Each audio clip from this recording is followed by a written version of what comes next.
Зараз субота, 3:30 ранку, і я поспішаю на поїзд Куско-Мачу-Пікчу. Не знаю, чи встигну. Відправлення о 4:00. Цей поїзд приблизно за годину довезе вас до міста Агуаскальєнтес, з якого всі починають похід на Мачу-Пікчу.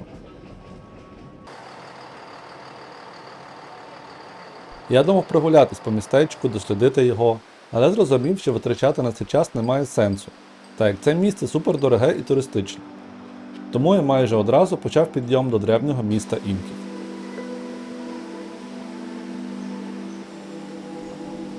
Взагалі не обов'язково підніматись на Мачу-Пікчу пішки. Від міста доволі часто ходять автобуси, які за $20 довезуть вас на гору за якісь 15 хвилин. Але тоді ви пропустите чудовий хайк через густі нетрі з крутими краєвидами на сусідні гори. Сам маршрут доволі неважкий і зайняв у мене трохи більше години часу. Найголовніше це бути готовим до спеки і взяти достатню кількість води.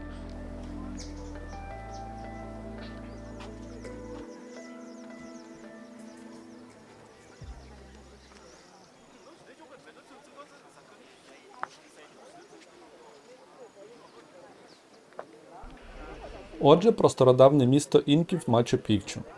Воно заховано високо в горах Перу, на висоті понад 2000 метрів.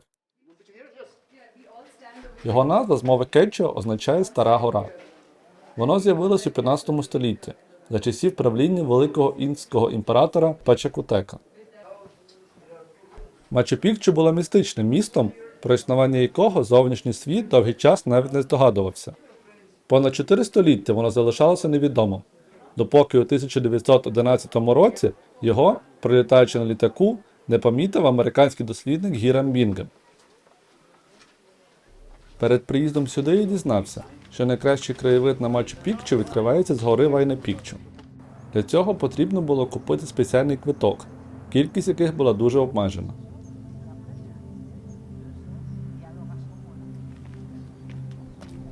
Було уже доволі пізно, тому я вирішив трохи відкласти дослідження міста і спочатку подивитися на нього згори.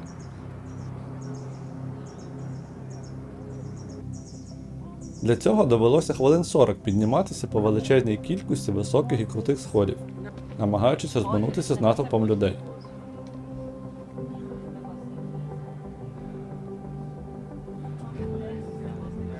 Але навколишні краєвиди цього вартували.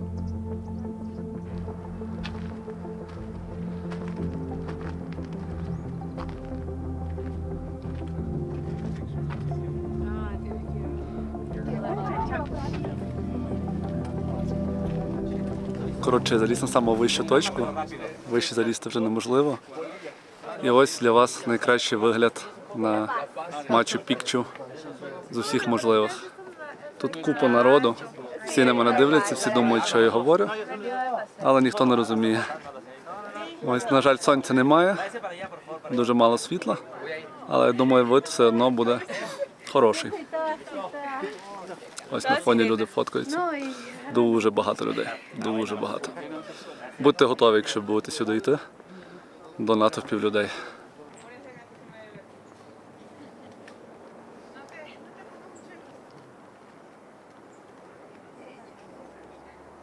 Я шукаю нове місце, де немає людей, але вони знову приходять. Дуже гарні краєвиди тут. Я ще побуду хвилин, напевно, 20, але сонця навряд чи буде. І піду вниз. Ось. Надто багато людей, звичайно. Зате є кому робити фотки.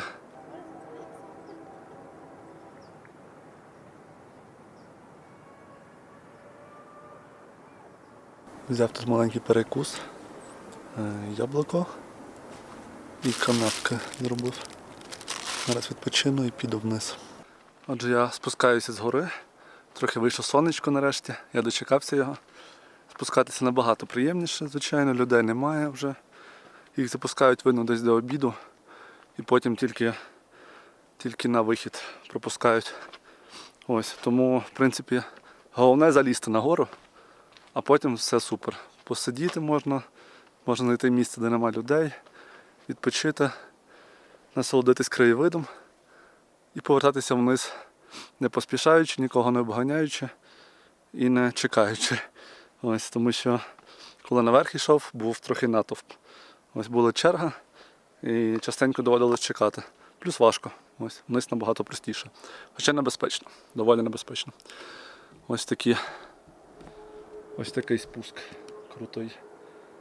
Дуже крутий і так десь хвилин 20-30. А тепер, після гори, я нарешті вільний можу погуляти по самому Мачу-Пікчу, подивитися, що і як.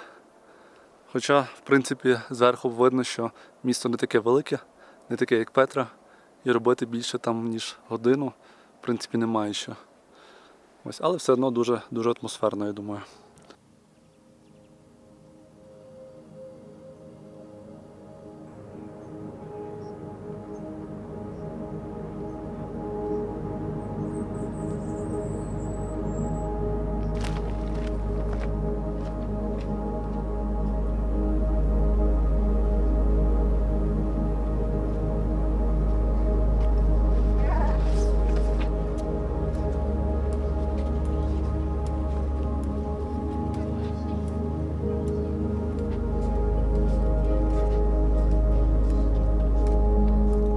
Тут понад 200 споруд, храми, палаци, житлові будівлі та тераси, вирізані прямо в гірських схилах. Кам'яні стіни складені настільки точно, що між блоками неможливо вставити навіть лезо ножа.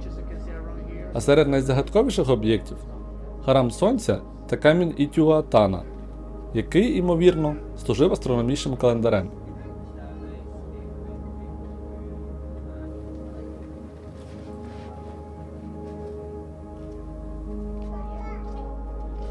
І усе це побудовано без сучасних інструментів. У місті, де навіть сьогодні будівництво було б викликом.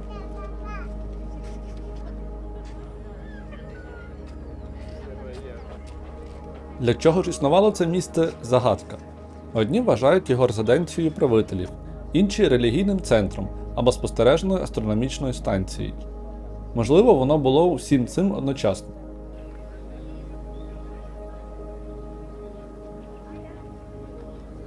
Мачу-Пікчу вдалося уникнути долі більшості інкських міст, адже іспанські завойовники так і не знайшли його.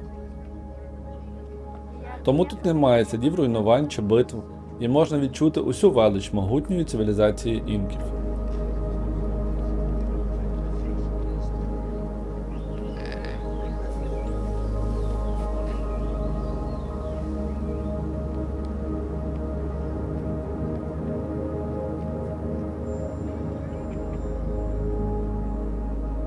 Я вже повертаюся назад в місто по дорозі, майже асфальтованій. В принципі, можу зробити висновок по Мачу-Пікчу.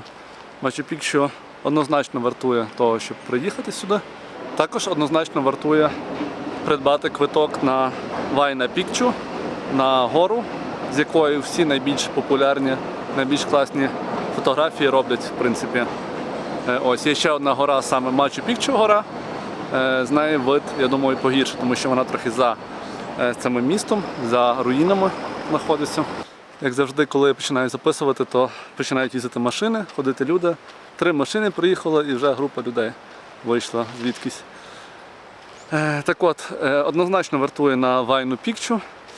І квиток на Мачу-Пікчу, на самі руїни і на гору коштує $60 разом. Це точно вартує грошей. А ось потяг теж коштує $60. Він взагалі не вартує своїх грошей. І на ньому ви можете зекономити. Він всього лише 1,5 години їде.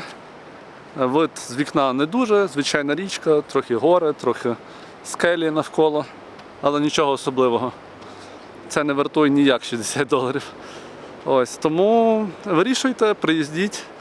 Тут круто, але на потяг не їдьте. Зараз я назад спробую поїхати на автобусі. Для цього треба повернутися в саме місто. І звідти треба вирішувати, яким автобусом, як доїжджати, поки сам не знаю. Але точно буде набагато дешевше. Ось. Такі враження. Петра мені сподобалось більше, але Мачу-Пікчу топ. Рекомендую.